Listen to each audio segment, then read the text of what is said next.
Hello student, तो कैसे हो आप लोग। उम्मीद है कि आप लोग अच्छे होंगे। आज देखिए हम बात करने वाले हैं 9th क्लास का चैप्टर 2 जिसका है एमसीक्यू जिसके बारे में हम बात करेंगे। इससे पहले मैंने 11 क्वेश्चन ड्रिल यानी कि कर चुके हैं आप लोगों के साथ। वो वीडियो काफ़ी छोटा बना था क्योंकि वह जो बोर्ड था काफ़ी छोटा था और छोटा रहने की वजह से मैं क्वेश्चन ज़्यादा लिख नहीं पा रहा था, जिसके कारण मुझे ज़्यादा प्रैक्टिस यानी कि प्रैक्टिस नहीं बोल सकते, ज़्यादा मेहनत करना पड़ रहा था। और ये बोर्ड लिए हैं काफ़ी बड़ा और काफ़ी अच्छा है और इसमें काफ़ी जगह भी है, जिसके कारण मैं ज़्यादा क्वेश्चन भी लिख सकता हूं और आप लोगों को ज़्यादा लंबा वीडियो भी आप लोगों को भेज सकता हूं, जो कि लंबा वीडियो बने ताकि आप लोगों को एक ही वीडियो में काफ़ी शानदार यानी काफ़ी लंबा भी बने और आप लोगों को समझ भी आए। तो देखते हैं आज का पहला क्वेश्चन क्या है कि ठीक है, आज का क्वेश्चन देखते हैं। सबसे पहले क्या है तो देखिए, सबसे पहला क्वेश्चन बोला है कि केंद्रक अनुपस्थित रहता है, यानी कि केंद्रक कौन सा ऐसा कोशिका है। आपको बता चुके हैं कि केंद्रक कौन सा ऐसा कोशिका है जिसमें कि उपस्थित रहता है, बताए थे आपको कौन सा। देखिए ऑप्शन दिया हुआ, पहला नंबर में है स कोशिका में, दूसरा है फ्लोएम में, तीसरा है वयस्क चाली नलिका में, चौथा है स्थूल कोण उत्तक में। तो कौन हो सकता है। देखिए थोड़ा बैकग्राउंड में अब आ जाता होगा क्योंकि फैन थोड़ा चल रहा है, गर्मी काफ़ी है, ठीक है, बुरा मत मानिएगा, कवर कर लीजिएगा। तो स कोशिका पहला ऑप्शन है, दूसरा है फ्लोएम, तीसरा है वयस्क चाली नलिका, तीसरा है स्थूल कोण उत्तक। तो बताइए इसमें कौन हो सकता है। आप बोलेंगे ये लाइव तो नहीं चल रहा है कि हम चैट में जवाब दे दें। सॉरी, मैं ऐसे ही बताने का प्रयास करूंगा, लेकिन मैं ये आपसे कहना चाह रहा हूँ क्योंकि अभी लाइव तो चल नहीं रहा है। तो बोलेंगे आप लोग सोच रहे होंगे कि ऐसा जैसे आप बोल रहे हैं जैसे लाइव चल रहा है, ऐसा कोई बात नहीं है, ऐसे थोड़ा सा होता है, समझ रहे हैं। तो बोलिए ऐसा कौन सा हो सकता है। तो यह होगा फ्लोएम में। कौन सा फ्लोएम होता है जिसमें क्या केंद्रक अनुपस्थित यानी केंद्रक इसमें नहीं पाया जाता है, इसमें केंद्रक नहीं पाया जाता। कौन, ये फ्लोएम में। बाकी बात वयस्क चाली नलिका में और दूसरा स्थूल कोण उत्तक में और ये स कोशिका इसमें है ना केंद्रक पाया जाता है, ठीक है, इसमें केंद्रक पाया जाता है। ये एक ऐसा है मुद्दार इसमें है केंद्रक बेचारा में होता ही नहीं है, जो कि फूड यानी भोजन ढोने का काम करता है। आपको बताया था एक ट्रिक, यानी कि फूड यानी भोजन, जो कि भोजन ढोने का कार्य करता है, भोजन पहुंचाने का काम करता है। ये फ्लोएम। और जाइलम यानी कि जल ले जाने का काम करता है, इसलिए जाइलम उसका नाम है। तो यही जो केंद्रक जो होता है अनुपस्थित, इसमें यही है फ्लोएम में अनुपस्थित होता है, ठीक है। आप बोलिए इसमें पहले से टिक्का मारा तो थोड़ा मिस्टेक से मारा गया था, ठीक है। तो आपको समझ में आ गया कि कौन सा ऐसा है जिसमें केंद्रक अनुपस्थित होता है, फ्लोएम में केंद्रक नहीं होता। देखिए अब अगला है कि पौधों में फ्लोएम यह कार्य करता है, यानी कि पौधों में फ्लोएम यह क्या कार्य करता है बताइए। जो पौधे में जो फ्लोएम होता है, आपको अभी तुरंत बताया था अगला क्वेश्चन में कि फ्लोएम क्या कार्य करता है पौधों में। बता सकते हैं कि पौधों में फ्लोएम क्या कार्य करता है। जल का चालन करता है, आहार का चालन करता है, आदान प्रदान करता है और चौथा में प्रकाश संश्लेषण करता था। बताइए कि पौधों में जो फ्लोएम होता है क्या कार्य करता है। जाइलम तो आपको बता चुके थे, फ्लोएम अभी बस जस्ट बताए थे कि फूड यानी कि भोजन ले जाने का काम करता है। जो आहार जो होता है, आहार यानी जो हम लोग खाना खाते हैं, यानी पौधा भी तो खाना खाता है ना, पौधा में फ्लोएम पाया जाता है। तो भोजन ले जाने का कार्य करता है, यानी आहार ले जाने का काम करता है। यही है कौन, फ्लोएम जो होता है क्या करता है, आहार ले जाने का कार्य करता है, ठीक है। अब देखते हैं अगला क्वेश्चन नेक्स्ट क्या बोलता है। सल्कीय सल्काव एपिथेलियम का प्रमुख कार्य क्या है। सल्कीय सल्काव का प्रमुख काम क्या है, क्या करता है बताइए कि सल्कीय सल्काव जो पाया जाता है वो कार्य क्या करता है। पहला नंबर में उसका प्रमुख कार्य क्या है। तो पहला है उत्सर्जन, दूसरा है जनन, तीसरा है सुरक्षा, चौथा इनमें से कोई नहीं। क्या हो सकता है इनमें से, क्वेश्चन बताइए इनमें से कौन हो सकता है कि सल्कीय सल्काव एपिथेलियम का प्रमुख कार्य क्या हो सकता है। तो बताइए इसका प्रमुख कार्य क्या होता है। इसका यह सबसे पहला ये सल्कीय सल्काव का सुरक्षा प्रदान करता है। क्योंकि आपको बताया था कि सल्कीय सल्काव हमारे जो स्किन जो होता है ये बाहर में पाया जाता है और उससे सुरक्षा काफ़ी प्रदान करता है। कौन, तो यही सुरक्षा प्रदान, तो ये सल्कीय सल्काव जो पाया जाता है इससे काफ़ी सुरक्षा और काफ़ी दृढ़ता प्रदान करता है, समझे। इसका प्रमुख काम है सुरक्षा प्रदान करना शरीर को, समझे। अब क्वेश्चन नंबर नेक्स्ट यानी कि 15 की ओर बढ़ते हैं। क्या बोला है कि पक्षमाभी या पक्षमल एपिथेलियम पाए जाते हैं। किस में पाए जाते हैं, पक्षमाभी या पक्षमल एपिथेलियम पाए जाते हैं। कहाँ पाए जाते हैं, प्लीहा में पाए जाते हैं, यकृत में पाए जाते हैं, त्वचा की सतह पर पाए जाते हैं या ट्रेकिया में पाए जाते हैं। आपको बताए थे पक्षमल या पक्षमावी उत्तक, आपको बताए थे पक्षमल या पक्षमावी उत्तक। जो हमारे ट्रेकिया है या आप लोगों का ट्रेकिया है उसमें पाया जाता है, तो ये कहाँ पाया जाता है? ट्रेकिया में पाया जाता है। पक्षमाभी या पक्षमल एपिथेलियम जो उत्तक पाए जाते हैं कहाँ पाए जाते हैं? ट्रेकिया में।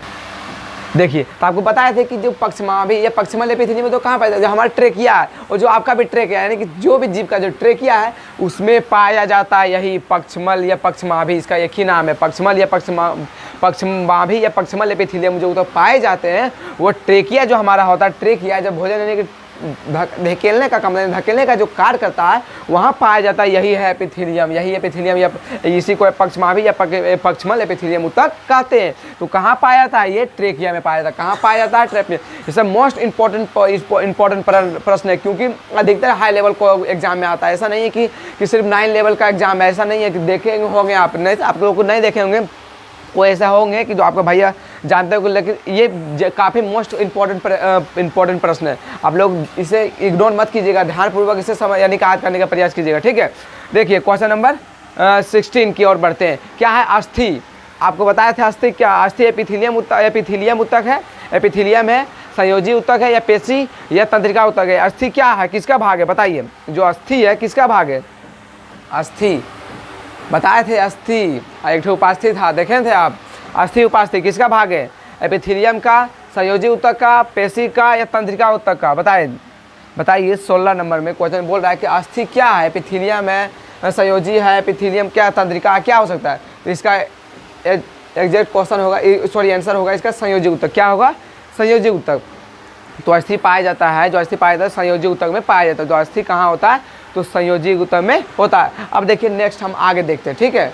नेक्स्ट अब 16 यानी कि 17 नंबर से बात करते हैं, ठीक है, कोई बात ना, रहने दो। अब आगे क्वेश्चन देखते हैं क्या है। तो क्वेश्चन नंबर 17 की ओर बढ़ते हैं। क्या है कि पहला है कि फाइब्रोब्लास्ट कोशिकाएं पाई जाती है, यानी कि फाइब्रोब्लास्ट जो कोशिका होती है वो पाई जाती है, किस में पाई जाती है? पाई जाती है एपिथेलियम उत्तक में, तंत्रिका उत्तक में, एरियोलर उत्तक में या पेशी उत्तक में। बताइए 4 ऑप्शन है, इसमें से कौन हो सकता है? कि तो फाइब्रोब्लास्ट जो कोशिका पाया जाता है वो किस में पाया जाता है? एपिथेलियम में पाया जाता है, तंत्रिका में पाया जाता है या एरियोलर या फिर पेशी में पाया जाता है? तो आपको पता होगा कि आपको बताए थे कि यह जो एरियोलर जो उत्तक होता है वो इसी में पाया जाता है। कौन? ये फाइब्रोब्लास्ट जो कोशिका होता है कहाँ पाया जाता है? एरियोलर में पाया जाता है।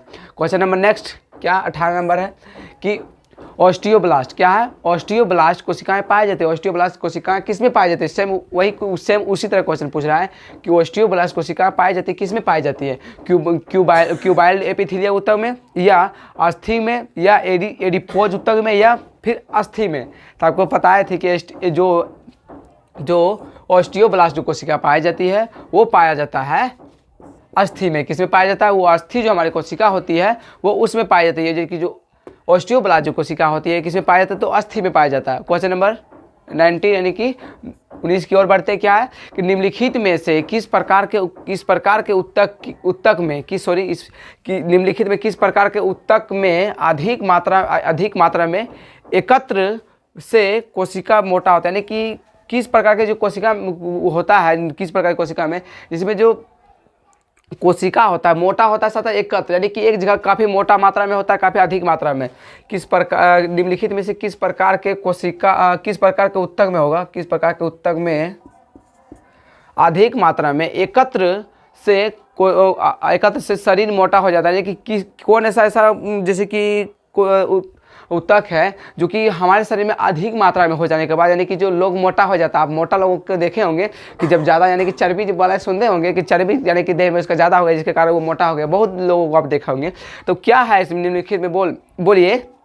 एडिपोज उत्तक के कारण या पीला तंतुमय उत्तक के कारण या श्वेत तंतुमय उत्तक के कारण या जाइलम संयोजी उत्तक के बारे में? तो आपको बताए थे वो एडिपोज जो होता है ना, एडिपोज के कारण ही क्या होता है? जो एडिपोज अगर एकत्रित है जमा हो जाए तो एडिपोज के कारण ही क्या होता है कि जब जो हमारे मोटाई बढ़ने का जो मोटाई जो बढ़ता है वो इस एडिपोज के कारण ही बढ़ता है। तो फिर से एक क्वेश्चन पढ़ते हैं।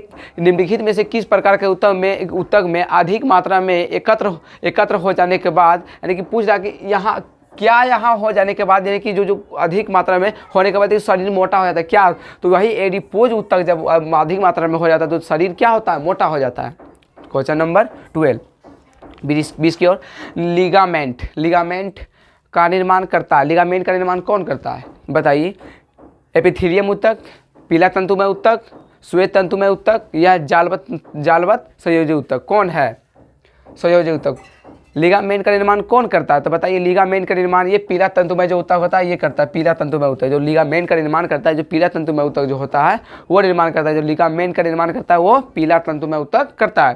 क्वेश्चन नंबर आगे की ओर बढ़ते हैं 21 कि आरेखित पेशी होती है, आरेखित पेशी होती है किसमें? अनैच्छिक, यानी कि आरेखित पेशी क्या होती है? अनैच्छिक होती है या ऐच्छिक होती है? इनमें से यानी कि को और खो दोनों, और ये घो यानी कि इनमें से कोई नहीं। तो इसका आंसर क्या है? आरेखित पेशी यानी कि जो हमारे अनुसार नहीं चलता है, वो ऐच्छिक नहीं है बल्कि अनैच्छिक। तो ये अनैच्छिक के अंतर्गत, जो आरेखित होता है ये अनैच्छिक के अंतर्गत है। आपको बताया था कि अनैच्छिक आरक्षित भी कहते हैं, अनैच्छिक को आरक्षित भी कहते हैं, ठीक है। तो अनैच्छिक को अनैच्छिक यानी कि आरक्षित या अनैच्छिक एक ही होता है, ठीक। इसीलिए इसका आंसर करेक्ट होगा अनैच्छिक, ठीक। आगे बढ़ते हैं। अब आगे क्वेश्चन देखते हैं क्या है। तो क्वेश्चन नंबर 17 की ओर बढ़ते हैं। क्या है कि पहला है कि फाइब्रोब्लास्ट कोशिकाएं पाई जाती है, यानी कि फाइब्रोब्लास्ट जो कोशिका होती है वो पाई जाती है किसमें पाई जाती है?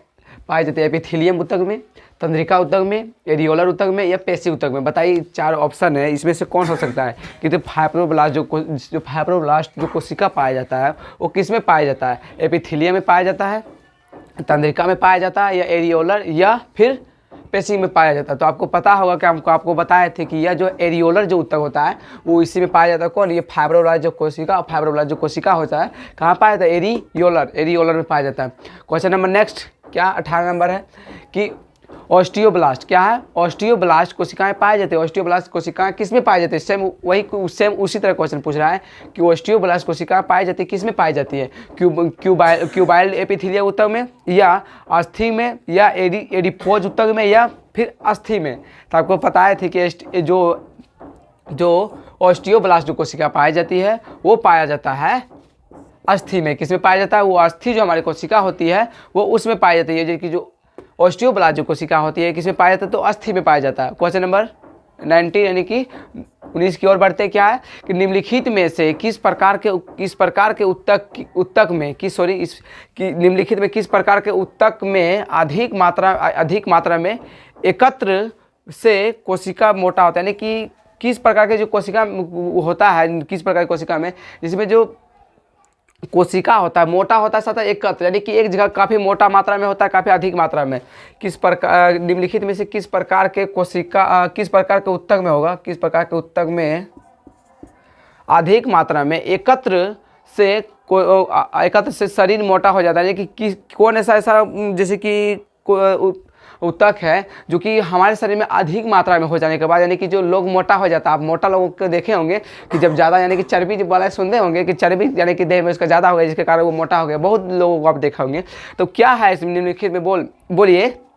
एडिपोज ऊतक के कारण, या पीला तंतुमय ऊतक के कारण, या श्वेत तंतुमय ऊतक के कारण, या जाइलम संयोजी ऊतक के बारे में? तो आपको बताए थे वो एडिपोज जो होता है ना, एडिपोज के कारण ही क्या होता है? जो एडिपोज अगर एकत्रित जमा हो जाए तो एडिपोज के कारण ही क्या होता है कि जब जो हमारे मोटाई बढ़ने का जो मोटाई जो बढ़ता है वो इस एडिपोज के कारण ही बढ़ता है। तो फिर से एक क्वेश्चन पढ़ते हैं। निम्नलिखित में से किस प्रकार के ऊतक में अधिक मात्रा में एकत्र हो जाने के बाद, यानी कि पूछ रहा कि यहाँ हो जाने के बाद, यानी कि जो अधिक मात्रा में होने के बाद शरीर मोटा हो जाता है, क्या? तो वही एडिपोज ऊतक जब अधिक मात्रा में हो जाता है तो शरीर क्या होता है? मोटा हो जाता है। क्वेश्चन नंबर 12 20 की ओर। लिगामेंट का निर्माण करता है, लिगामेंट का निर्माण कौन करता है बताइए? एपिथेलियम ऊतक, पीला तंतुमय ऊतक, श्वेत तंतुमय ऊतक या जालवत संयोजी ऊतक? कौन है संयोजी ऊतक? लिगामेंट का निर्माण कौन करता है? तो बताइए लिगामेंट का निर्माण ये पीला तंतुमय जो ऊतक होता है ये करता है। पीला तंतुमय ऊतक जो लिगामेंट का निर्माण करता है, जो पीला तंतुमय ऊतक जो होता है वो निर्माण करता है। जो लिगामेंट का निर्माण करता है वो पीला तंतुमय ऊतक करता है। क्वेश्चन नंबर आगे की ओर बढ़ते हैं 21 कि आरेखित पेशी होती है। आरेखित पेशी होती है किसमें? अनैच्छिक, यानी कि आरेखित पेशी क्या होती है? अनैच्छिक होती है या ऐच्छिक होती है? इनमें से इनमें से यानी कि को और खो दोनों, और ये घो यानी कि इनमें से कोई नहीं। तो इसका आंसर क्या है? आरक्षित पेशी यानी कि जो हमारे अनुसार नहीं चलता है, वो ऐच्छिक नहीं है बल्कि अनैच्छिक। तो ये अनैच्छिक के अंतर्गत, जो आरक्षित होता है ये अनैच्छिक के अंतर्गत है। आपको बता दें कि अनैच्छिक भी कहते हैं, अनैच्छिक को आरक्षित भी कहते हैं। ठीक है, तो अनैच्छिक को अनैच्छिक यानी कि आरक्षित या अनैच्छिक एक ही होता है। ठीक, इसीलिए इसका आंसर करेक्ट होगा अनैच्छिक। ठीक, आगे बढ़ते हैं। अब बढ़ते हैं आगे, क्या है क्वेश्चन नंबर 22 की ओर। और अंतिम यानी कि 26 तक बताएंगे, यानी कि 26 क्वेश्चन तक है। इसके आगे हम अति लघुत्तरीय बताएंगे। तो देखिए क्वेश्चन नंबर 22 की ओर देखिए क्या है कि मांसपेशी तथा अस्थियों को जोड़ती है, यानी कि मांसपेशी तथा अस्थि को जोड़ने का जो कार्य करती है वो कौन करता है? एपिथेलियम या टेंडन या लिगामेंट या उपास्थि? जो हमारा यानी कि स्किन जो है, जो हमारा इसके अंदर क्या है, हड्डी पाया जाता है, आपको पता है, बताए थे भी। और ऊपर से क्या पाया जाता है? मांस। ये दोनों को जोड़ने का एक ठो पाया जाता है, एक जोड़ने का कार्य करता है। कोई है, कौन है ऐसा बताइए? उसमें टेंडन है या एपिथेलियम है या लिगामेंट है या उपास्थि है या टेंडन है? बताइए इनमें से कौन हो सकता है? जो मांस को जोड़ने का कार्य करता है वो कौन करता है? तो ये टेंडन जो है, टेंडन क्या करता है? जोड़ने का काम करता है, यानी कि जो हमारा मांस है और हड्डी को जोड़ने का काम करता है, तो ये टेंडन। क्वेश्चन नंबर 23 की ओर बढ़ते क्या है कि रक्त प्लाज्मा में उपस्थित जल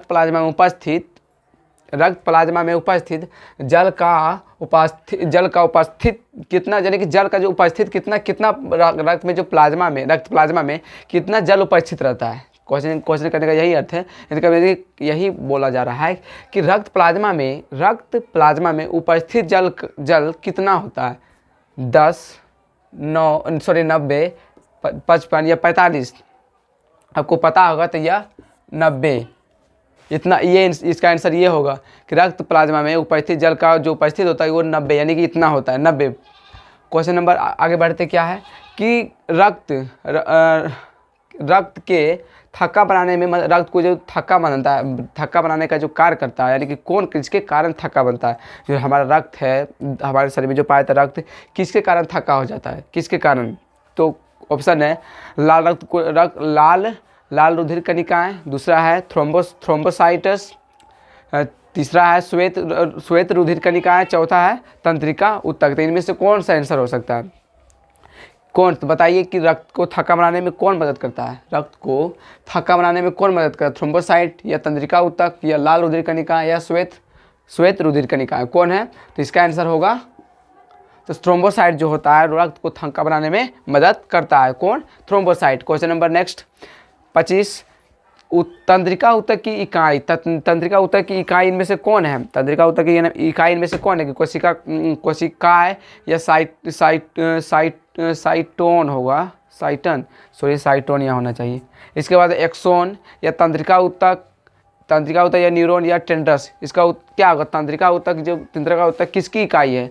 कोशिकाएं या साइटोन का या एक्सोन का या टेंडस का या तंत्रिका कोशिका या न्यूरॉन का? तो तंत्रिका ऊतक जो इकाई जो होता है, इसे हम देखिए तंत्रिका ऊतक भी कहते हैं, इसका इकाई ये भी हो सकता है या न्यूरॉन, ये दोनों से मिलकर ही तंत्रिका ऊतक बनता है, इसका इकाई यही होगा।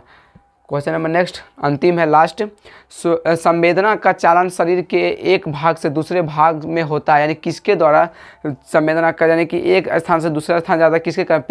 पेशी ऊतक से या तंत्रिका ऊतक से या संयोजी ऊतक से या एपिथेलियम ऊतक से? तो ये संवेदना का जो चालन होता है वो तंत्रिका ऊतक से, क्योंकि हमारे शरीर में जितना भी जीवित है, जीवित कहने का मतलब जितना भी जीवित हमारे शरीर में जो कोशिका यानी सेल है, केवल किसे छोड़ के? तो हमारा जो बाल है और नाखून, ये दोनों को छोड़ के बाकी बात जहाँ भी हमारे शरीर है यानी कि जीवित है, यानी कोशिका है, इसमें क्या पाया जाता है? तो इसमें तंत्रिका कोशिका पाया। तंत्रिका ऊतक यानी कोशिका जहाँ होगा वहाँ आपको दर्द होगा, चाहे यहाँ हो चाहे कहीं भी हमारे शरीर में, वहाँ दर्द यानी कि वहाँ ब्लड होगा।